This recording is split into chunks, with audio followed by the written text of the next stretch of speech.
Bonjour à tous, c'est Anaïs de My Future, une entreprise sociale et solidaire qui accompagne les jeunes de 13 à 20 ans dans la recherche de leur futur stage, alternance, métier. Et on se retrouve aujourd'hui pour une nouvelle visite virtuelle. On est près de Lyon, à l'EHPAD Les Fleurs d'Automne. Donc un EHPAD, c'est un établissement d'hébergement personnes âgées dépendantes. Et on va tout de suite découvrir 3 nouveaux métiers. Vous me suivez ?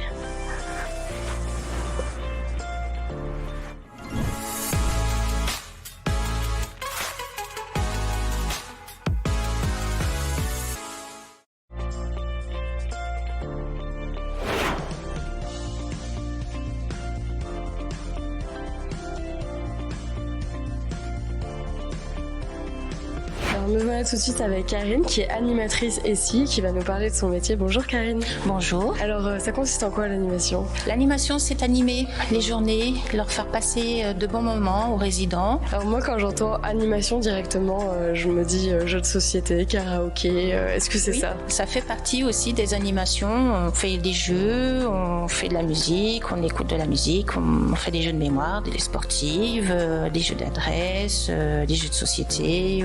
On sort, on va au restaurant. Ah oui, ça fait beaucoup d'animation. Oui, on regarde des films, on en parle.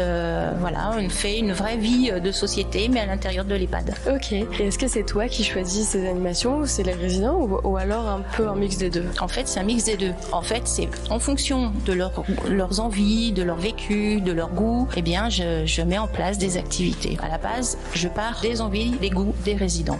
Donc ça nécessite de bien les connaître, si je comprends Ça bien. nécessite d'être très proche des résidents pour pouvoir faire quelque chose d'assez personnalisé ou pour que tout le monde puisse trouver quelque chose dans l'animation, quelque chose à faire, quelque chose à regarder. Et pour tous les connaître, justement, j'imagine que dans ton planning, t'accordes du temps à passer avec chacun d'entre eux. Ça se passe comme ça ? Tout le temps. Dès que j'ai quelques minutes, paf, je suis avec eux. Ouais, il faut connaître en animation, il faut connaître son public pour pouvoir adapter et personnaliser l'animation. Ok. Est-ce que tu as une journée type ? D'ailleurs, par exemple, c'est quoi tes horaires de travail ? T'arrives à quelle heure le matin ? Qu'est-ce que tu fais le matin, l'après-midi ? Alors, normalement, j'ai des horaires fixes. C'est 9h30, 1h, 14h, 17h30. Ça, c'est les horaires officiels. Et puis, il y a les non officiels, puisque donner de son temps en résidence, ça veut dire prendre le temps de discuter. Et si on a dépassé l'heure de travail, c'est pas grave, on continue jusqu'à ce que on se décide de se dire au revoir et passer à autre chose. Voilà, ça c'est l'animation. Ensuite, mes horaires, vous avez mes horaires. Une journée type, il y a des temps de préparation parce que bien sûr, pour adapter, il faut préparer et donc faire des recherches, des analyses, passer à l'action, mettant en place les jeux et tout ça. Et donc oui, il y a beaucoup de préparation pour pouvoir faire son animation de l'après-midi ou en demi-journée, le matin ou voilà. D'accord. Et c'est un métier passion, si je comprends bien. C'est un métier passion. L'animation, c'est un métier passion. Il faut savoir être proche des personnes, il faut savoir être à l'écoute, répondre à leurs besoins. Il faut vraiment être très proche des résidents ou des personnes qu'on accueille en animation. Et qu'est-ce qui t'a donné envie de faire ce métier, toi ? En fait, l'animation, je l'ai commencé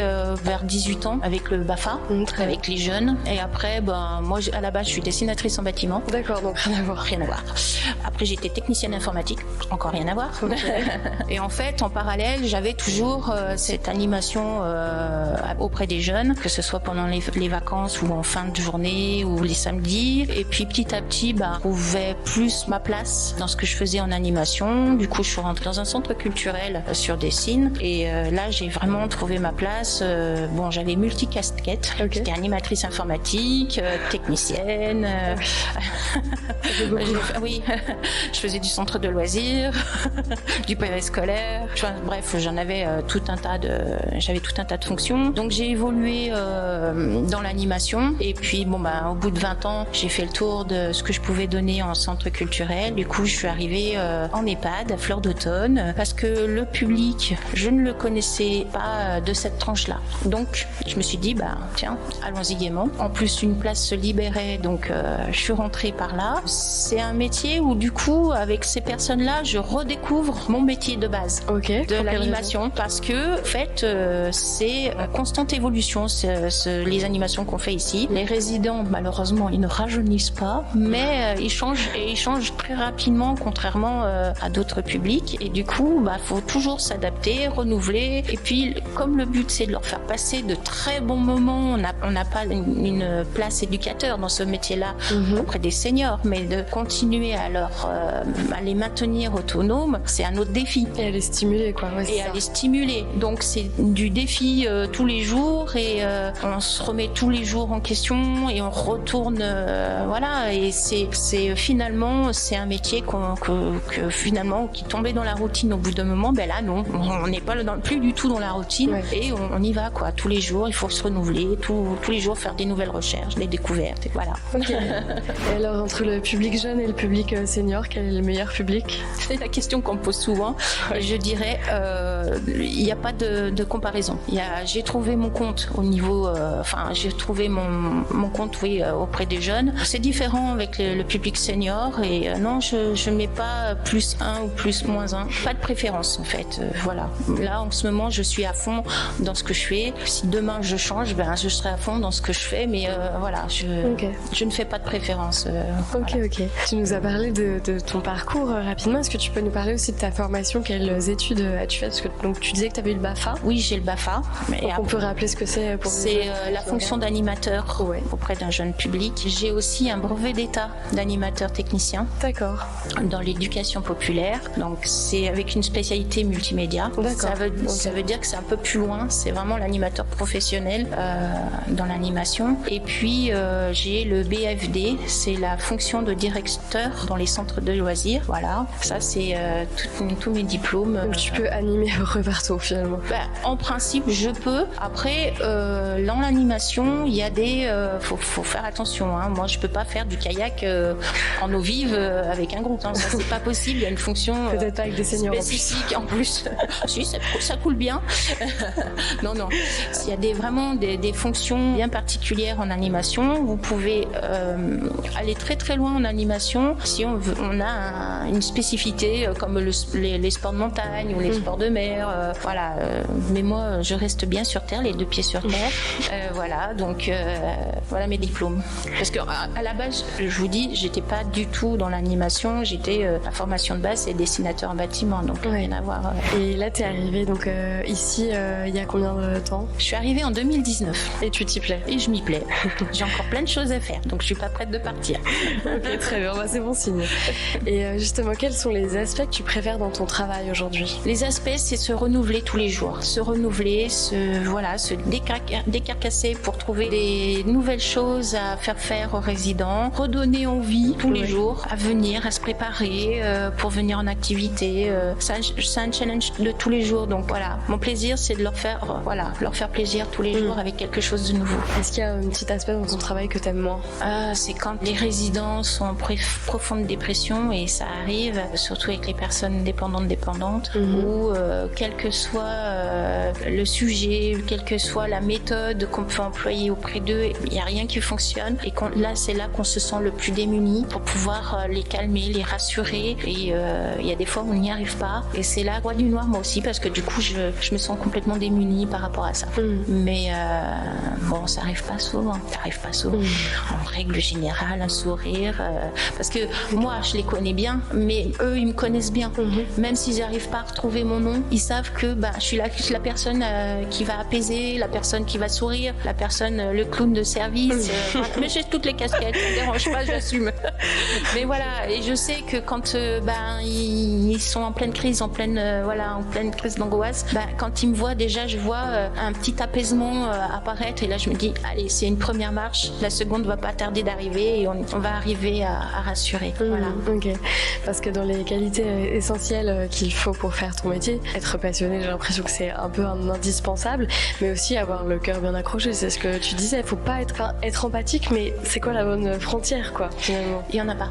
En fait, dans les formations, on vous dit, il faut prendre du recul, faut pas tout prendre à cœur. C'est le conseil que je donne, mais c'est très difficile à mettre en place. Je suis quelqu'un d'extrêmement sensible. Effectivement, le mot d'ordre, c'est avant de prendre soin des autres, il faut déjà que nous, on prenne soin de nous. Donc oui, effectivement, il faut prendre du recul, mais je vous dis, dans la pratique, c'est compliqué. Mais il faut penser à la personne qui est en face de vous et qui est en pleine crise d'angoisse et qui attend de vous, pas forcément d'être le super-héros, mais la personne qui va rassurer, d'être calme, posée, et voilà, et prendre ce rôle-là. En fait, animateur, c'est aussi être un peu un acteur. Même si on a le moral dans les chaussettes, c'est pas quelque chose qu'il faut montrer à quelqu'un qui est en pleine dépression, quoi. Donc, avec le sourire, même si on n'en a pas envie. Donc, quelque part, c'est d'être un peu acteur. Et on joue un rôle. Et c'est ça qu'il faut mettre en avant. On est là pour rendre service et d'accompagner, et donc il faut jouer un rôle, donc on y va, quoi. Et j'imagine que tu as un petit truc pour extérioriser une fois que tu as quitté le travail, non? Eh ben, je chante beaucoup. Je chante dans l'ascenseur, je chante dans les couloirs, et en plus les résidents, quand ils m'entendent, ils chantent avec moi. Donc je chante. Moi je chante, mais du coup je chante des chansons à eux. Tant qu'à faire, si je dois amuser la galerie, parce que je chante, il faut que je chante. Et ben je chante des chansons à eux. Donc j'ai appris beaucoup de chansons là. Ok, grâce à eux. Et vous avez pas essayé de monter une chorale? Et on a essayé, on y va une fois par mois. Mais je suis pas une choriste, hein, donc je fais avec mes moyens. Mais on rigole bien, ils passent de bons moments parce qu'on rifougne, c'est l'essentiel.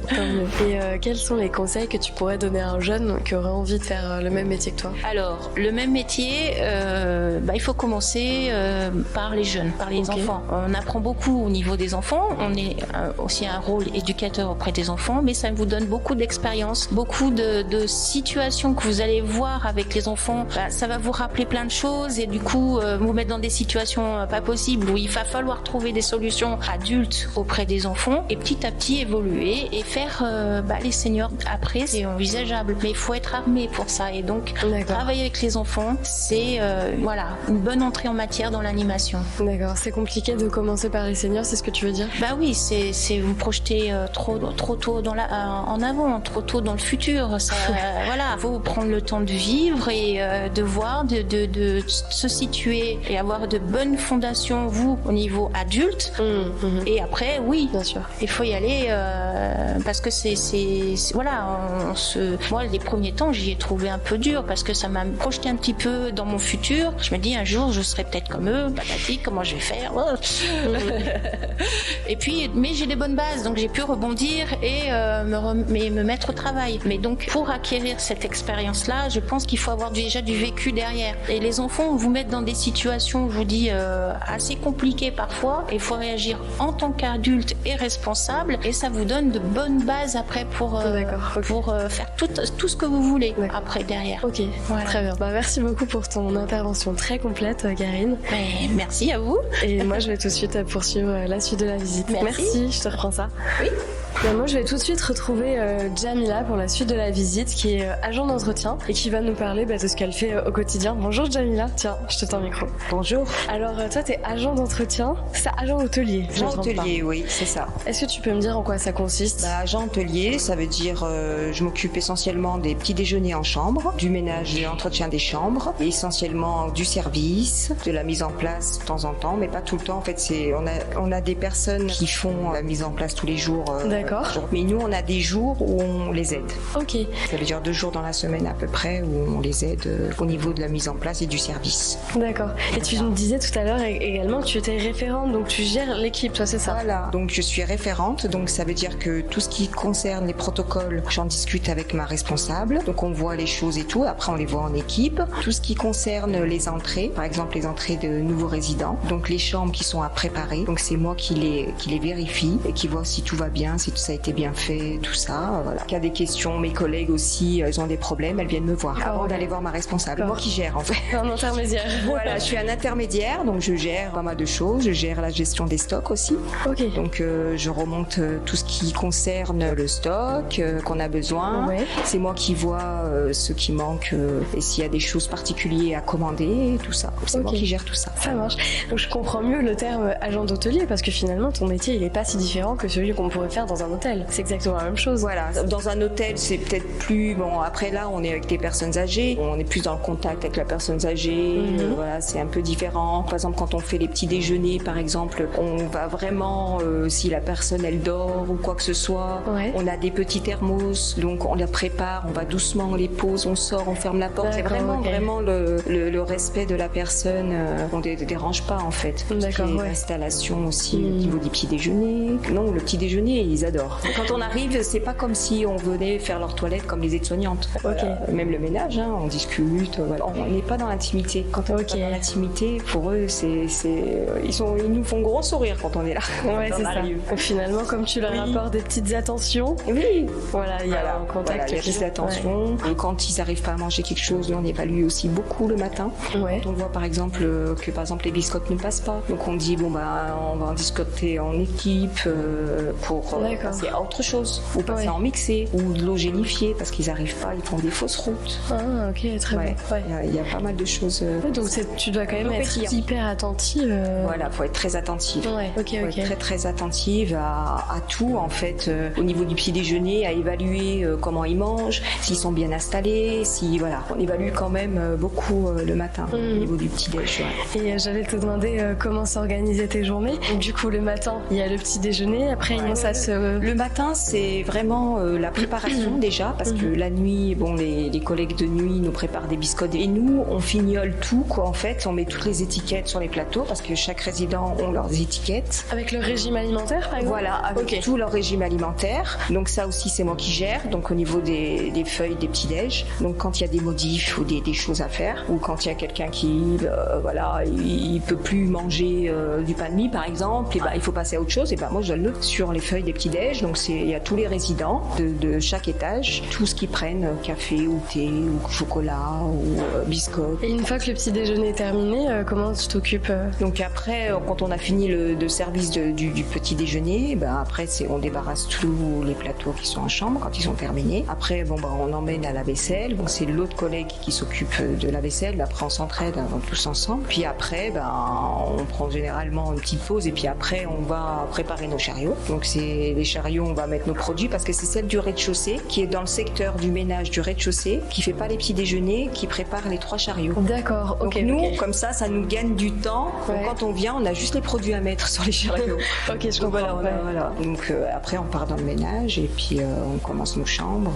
Voilà. Ok. Et ça se décline sur toute la journée, c'est ça? Oui, parce que le petit déjeuner, déjà on commence à 7h. Ok. Le petit déjeuner commence à 8h moins le quart. De 7h jusqu'à 8h moins le quart, on est tout dans la préparation. D'accord. Il y a pas mal de choses à préparer. Les étiquettes à mettre sur les plateaux, les biscottes ou le pain de mie ou autre chose. On doit tout préparer, les eaux pétillantes, il y a pas mal de préparation. Et à 8h moins le quart, on commence le petit déjeuner. Donc on a quand même 27 à servir. Donc ça dure au moins jusqu'à 9h de servir tout le monde. Après on descend, on débarrasse nos chariots et après on remonte avec les carafes d'eau, des verres, parce qu'on change les carafes et les verres dans les chambres et on débarrasse tout. D'accord. Voilà. Et après quand on a fait tout ça, en général, on va commencer notre ménage. Il est 9h30 à peu près, 9h30, 10h moins le quart. Et après on a le ménage jusqu'à 2h, 2h15 à peu près, temps de faire nos chariots. Après, il faut vraiment respecter jusqu'à 2h en général. Après, quand on a terminé notre ménage, en général, on finit à 2h30. Ah oui, ok. Donc tu commences tôt, mais tu finis à 7h, 14h30. D'accord. Le matin. Donc on commence tôt, mais on finit tôt. 2h30, c'est libre toute la journée, moi. Ah, c'est super. Voilà. C'est un rythme qui te convient. Oui. Travailler que le matin, c'est bien, quoi. Parce qu'on a des collègues qui font midi 20h. Oui, un petit peu.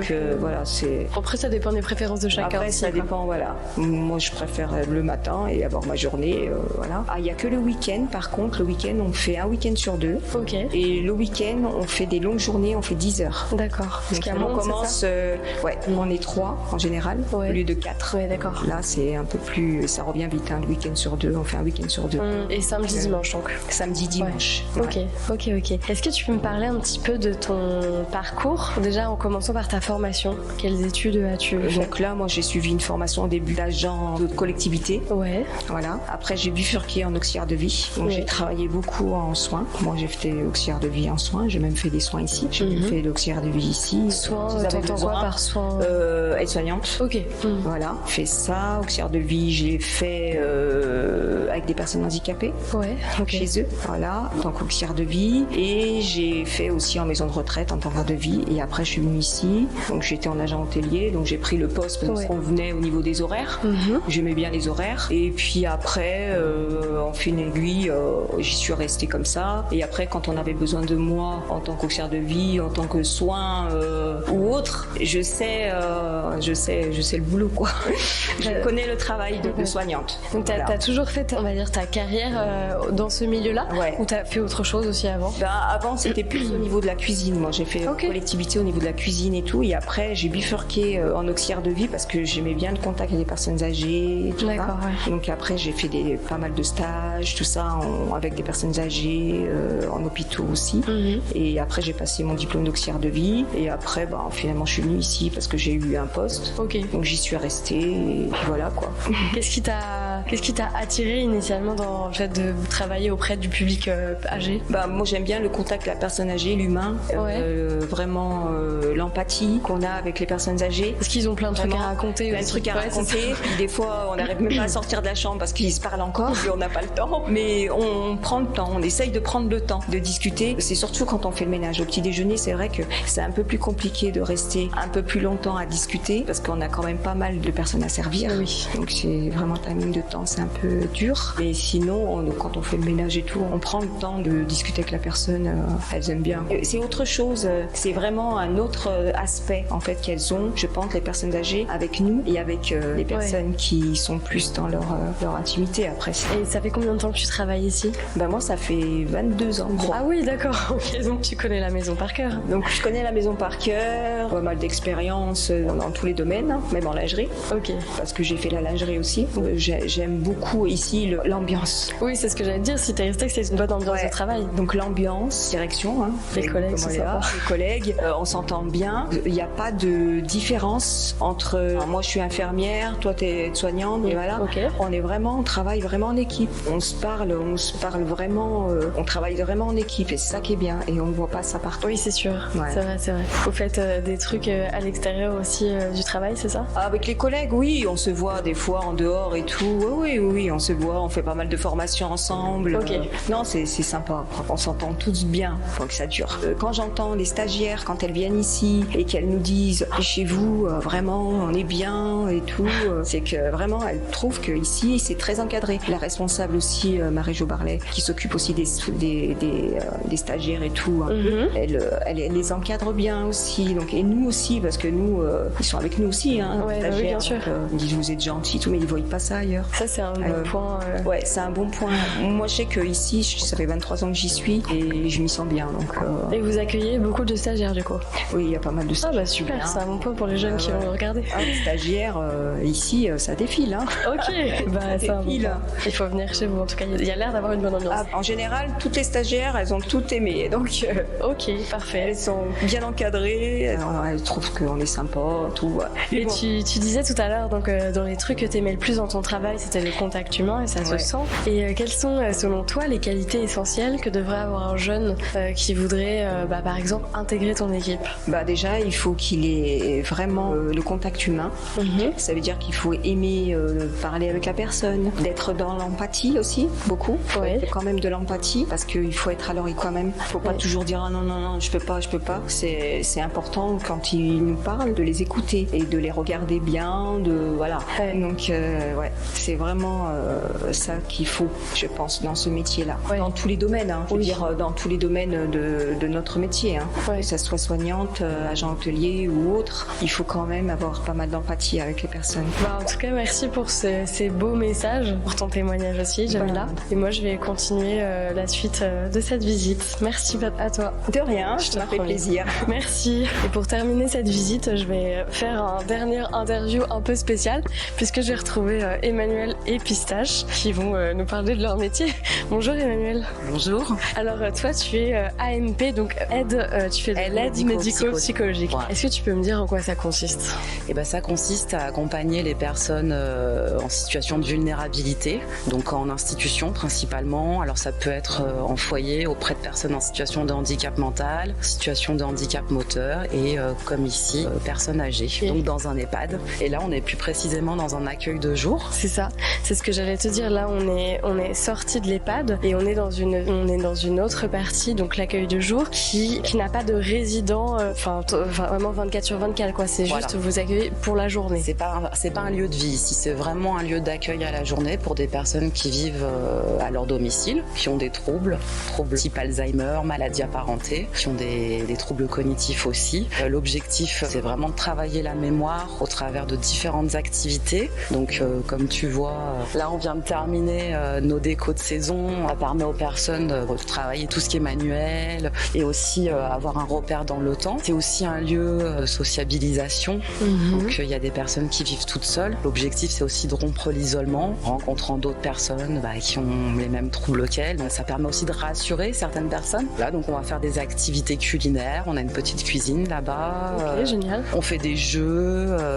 Voilà, on a tout un panel d'activités. Ça peut être autour des mots, des chiffres. Ouais. Et on adapte bien évidemment en fonction de nos groupes et des capacités de chacun. On travaille à deux, voilà, il n'y a pas d'autres intervenants avec nous, à part ponctuellement des intervenants extérieurs. Par exemple, tous les jeudis matins, il y a une société de gym douce qui vient pour voilà, une petite heure de gym, adaptée bien évidemment à notre public. Ouais. Une fois par mois, le mardi matin, on a mis en place une activité de médiation animale. Ok, donc on a avec... Alors non, c'est la troisième collègue. Ok. Elle est avec moi et Virginie tous les jours. Ouais. À l'accueil de jour, c'est notre petite mascotte. C'est la mascotte, ok. Oui, voilà. Très bien. Non, l'activité de médiation animale, c'est avec une professionnelle qui vient avec ses animaux. Et elle a quoi comme... Alors elle a des chiens, lapins, cochons d'Inde. De temps en temps, on vient avec des poneys. Ah oui, ok. Ici, là... Oui, et puis même dans les pads, on les fait monter. Près de l'ascenseur, on est porté sur les animaux. Ah oui, c'est... Ok, je comprends mieux. D'accord. Et du coup, c'est pas le même public. Est-ce que, intuitivement, moi, je me dis, l'accueil de jour, ils sont plus jeunes qu'à l'EHPAD ou pas forcément? Non, c'est juste que ça cible pas la même situation. À l'EHPAD, c'est leur lieu de vie. C'est-à-dire que c'est des personnes qui n'ont plus de possibilité d'être maintenues à domicile, ou par choix, ou parce que c'est plus possible. Alors qu'à l'accueil de jour, c'est vraiment des personnes qui vivent à domicile, dans leur maison. Ils sont autonomes pour venir ici tout seuls ou pas tous? Il y en a qui... Nous, on a mis en place... on a un chauffeur avec un petit minibus qui fait une tournée. Donc les personnes qui n'ont pas de possibilité de venir ici par leurs propres moyens, elles utilisent ce mode de transport. Sinon, il y a des personnes qui ont leurs conjoints ou leurs enfants qui amènent les personnes à l'accueil de jour et qui viennent les chercher. Comment s'organisent tes journées? Est-ce que tu as une journée type? Qu'est-ce que tu fais le matin, l'après-midi? Alors, on a un temps de préparation avec ma collègue, une petite heure avant que les résidents arrivent, en fonction du programme qu'on va mettre en place. Parce que voilà, quand on fait des activités manuelles, par exemple, il y a tout un matériel à préparer. En général, les personnes arrivent vers 10h. On a un petit temps d'accueil où on leur sert un petit café, des fois une petite viennoiserie. C'est un petit moment de débriefing aussi pour voir comment s'est passé le week-end. On prend un peu la température, voir comment sont les personnes, c'est important aussi. Et après, on lance une première activité le matin. On arrête à midi puisqu'on prend le repas ici, qui est préparé par la cuisine de l'EHPAD. Très bien, ok. Après le repas, on a un petit temps de digestion, temps calme. Alors certains dorment, certains lisent, certains vont prendre l'air. Mais voilà, il y a ce temps de pause parce que au vu de l'âge des personnes qu'on accompagne, il y a besoin. Et l'après-midi, on enchaîne sur une activité, toujours autour de la mémoire, et qui est forcément différente de celle du matin. Et on s'arrête vers 16h parce qu'il y a le départ de l'accueil de jour. Est-ce que tu peux me parler un petit peu de ton parcours? Quelle formation as-tu fait? Alors moi, j'ai un parcours un peu particulier. En sortant de collège, j'ai fait un BEP carrière sanitaire et sociale il y a plus de 20 ans maintenant. Donc je sais pas si c'est toujours les mêmes intitulés parce que j'avais envie de travailler auprès d'un public. Enfin, moi, j'ai toujours voulu travailler auprès de personnes. Je me cherchais un petit peu, je savais pas trop. À cette époque-là, ça existait. Enfin, on connaissait pas le métier d'aide médico-psychologique. Donc je me suis un petit peu cherchée. J'ai fait un bac sciences médico-sociales et après je suis partie en fac de droit. J'ai fait 5 ans de droit. J'ai été juriste pendant quelques années et puis. Dans le domaine un peu social, médico-social. Droit des assurances, droit médical. Donc oui, toujours un petit peu en lien avec la santé, mais pas trop des personnes. Il y a 2012-2013, j'ai décidé de me reconvertir parce que ça me plaisait plus du tout d'être assise derrière un bureau toute la journée, être au téléphone. J'avais vraiment besoin d'un métier de contact et qui bouge. Je veux dire, nous, on n'est jamais assis, quoi. Enfin, c'est clair. Un petit peu, mais on est toujours en mouvement. C'est Pôle emploi qui m'a financé ma formation d'aide médico-psychologique et voilà, j'ai fait presque 10 ans dans un foyer de vie pour personnes en situation de handicap mental. Et là, ça fait 2 ans que je suis à l'accueil de jour. Qu'est-ce qui t'a attiré dans le public âgé? Alors moi, j'ai toujours travaillé avec des personnes âgées, même en milieu du handicap. C'est ça. Même en milieu du handicap. Je savais que le public enfant, c'était pas pour moi. Il y a une transmission aussi. C'est nos aînés. Ouais, t'apprends plein de trucs. Oui, tu apprends plein de trucs, tu rigoles bien. Enfin, c'est leur vie, elle est déjà passée. Ouais. Voilà, t'as moins ce rôle éducatif, en tout cas en EHPAD, qu'avec des enfants. Qu'est-ce qui te plaît le plus aujourd'hui dans ton travail? Écoute, aujourd'hui, moi, c'est ma liberté. Dans l'accueil de jour, on a cette chance d'être libre de nos activités, de notre programme. C'est aussi un gage de confiance, parce qu'en fait, on adapte en fonction des personnes qu'on a. Ça, j'aime beaucoup. On a une très bonne ambiance aussi, on est deux. Ça, Et vous entendez bien? Oui, c'est compliqué dans notre métier de pas avoir une cohésion d'équipe. Ouais, c'est très très important, l'esprit d'équipe. Ouais, vous faisiez beaucoup d'activités. Enfin, tous les jours, c'était un peu différent. Quelles sont les activités les plus plébiscitées ou celles qui rencontrent le plus de succès? Alors, ils aiment beaucoup les activités de cuisine. Quand il y a à manger. Ça, c'est activités manuelles, ça va dépendre pour certains. En fait, comme nos groupes sont vraiment différents, on les compose en fonction des capacités, parce qu'ils n'ont pas tous le même niveau. Tu vas avoir des groupes, par exemple, qui préfèrent travailler tout ce qui est mots, tout ce qui est activités plus intellectuelles, des groupes avec un peu plus d'activités manuelles. Voilà, c'est vraiment différent. Et puis, si tu veux, cet été, on a essayé vraiment d'avoir une ouverture sur l'extérieur. Ah oui, c'est ce que j'allais te demander. Vous faites des sorties Les aussi sorties, un peu, ils aiment beaucoup. Au cinéma, j'imagine. Pas du tout. Non, pas du tout. On a fait une sortie au restaurant, une sortie à l'aquarium de Lyon, une sortie au voile du Grand Large. C'est un restaurant qui est pas loin, au bord d'un lac. Ok. Une sortie bateau aussi. Ça, ils ont beaucoup aimé.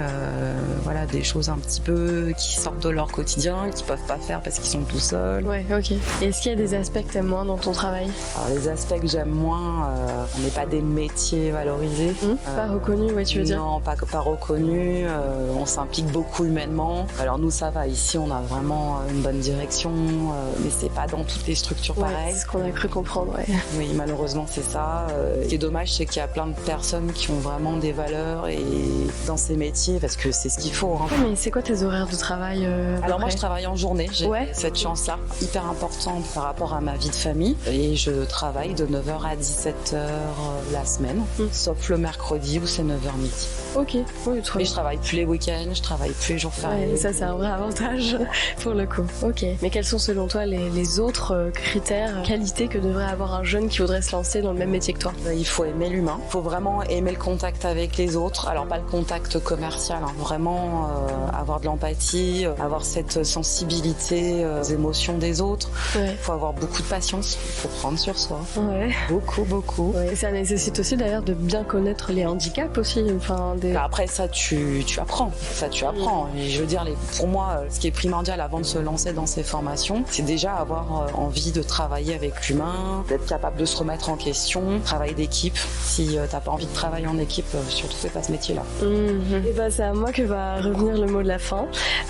Donc je vous remercie comme d'habitude de nous avoir suivis. On espère que cette nouvelle vidéo vous a beaucoup plu. Et comme d'habitude, n'hésitez pas à poser toutes vos questions dans le chat. Et moi, je vous dis à bientôt pour une nouvelle vidéo. Bye!